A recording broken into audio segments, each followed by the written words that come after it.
Hello people of the internet, I'm Roy the Planet and welcome back to the Madden Legends tournament. We are in week 8 in the NFC. And yeah, so first of all, you probably noticed this video is way shorter than usual, and that's because I accidentally deleted the bit where I simulate through 6 games in the season. So anyway, I'm going to be talking over the entire thing and not just when the... and yeah, I'm going to be talking about the entire thing over the games as opposed to talking about the games. As opposed to the usual structure. So anyway, scores of the games that I accidentally deleted. Okay, so first of all, the New York Giants were in LA. They lost 36-18 to the LA Rams. Arizona Cardinals lost 33-14 away to the Washington Redskins. Chicago Bears beat the Tampa Bay Buccaneers 35-18 at home. Detroit Lions defeated the Carolina Panthers 38-31 at home. While Green Bay were in Atlanta, they lost 36-32 to the Atlanta Falcons. And the New Orleans Saints were the only home team to lose in the simulation.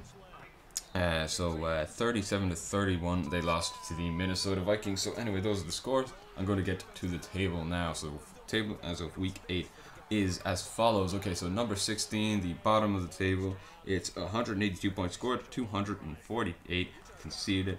They are minus 66 on points differential, the Arizona Cardinals. That's 4-2-6. Not a great start to the season, and it doesn't look like it's going to improve, I'm afraid. Sorry. 15th is a team that has been on the decline. They were in the top half last time when we checked in week 4, but also 2-6. 215 points scored, more, but 259 points scored, also more than the Arizona Cardinals. Minus 44 on points differential. It's the Tampa Bay Buccaneers. So yeah, anyway. Disappointing so far. I mean, some people might accuse me of bias, but you know, I mean, I think the Bucs can turn it around, but it's going to be either a great second half of the season or a really poor half. So anyway, 13th is the Carolina Panthers. They are 2-6, 191 points scored and 227 conceded. They are 2-6 I said, minus 36, slightly better than the Buccaneers, but the NFC South not doing too well so far. 13th, and this is going to spoil the next game.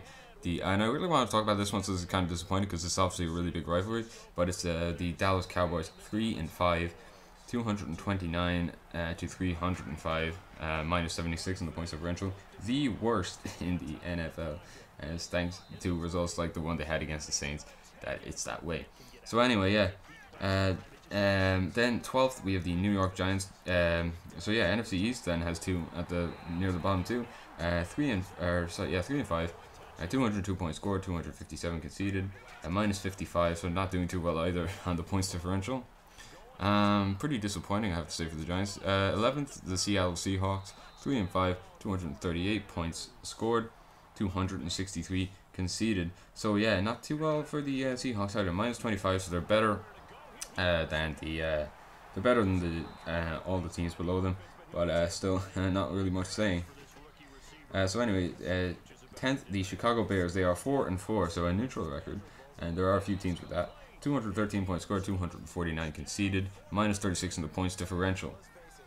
So a bit disappointing for the Bears, but I have to say they have steadied the ship in the games they've won. They really pulled together as a team and showed their strengths. So it could be a positive second half of the season for the Bears.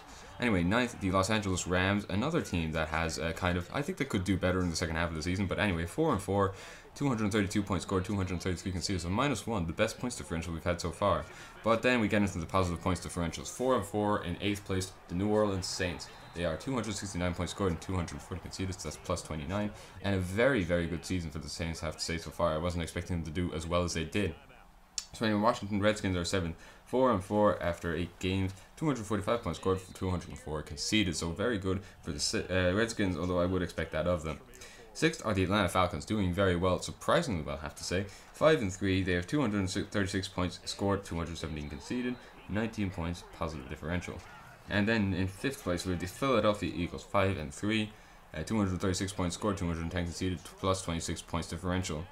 The 4th place Green Bay Packers, then another team which I would expect to do well, 5-3, 257 points scored, 207 conceded, or 258 points scored, 207 conceded, 51 points altogether. And then we have the points differential. But anyway, 3rd Minnesota Vikings, very surprisingly how well they're doing. The Minnesota Vikings, 5-3, 257 points scored, 203 conceded. Although I would expect them to do well. Of all the teams that haven't won the Super Bowl, I would expect the Vikings to do the best out of them because they just have the purple people leaders, and then they have that offense in the 98 season. Like, you know, just a lot of great seasons where they didn't win anything. So hopefully they can overcome the legacy of the failure with all the teams put together. Anyway, so second place, the most surprising team in the entire tournament, in my opinion, is the Detroit Lions. They are 6-2. 258 points scored and 216 conceded. Yeah, and then obviously number one place, as logic would dictate, is the San Francisco 49ers, 7-1. No surprises there. The 49ers have been excellent throughout the season. The Lions have been surprising, but what awaits in the second half of the season, we're going to have to find out. I've been with a plan. Thank you for watching the videos, and if you'd like to see more videos like this, then please like, comment, and subscribe, and I will see you in the next video, and see you for the second half of the Madden Legends tournament season in the NFC. Until then, guys, bye.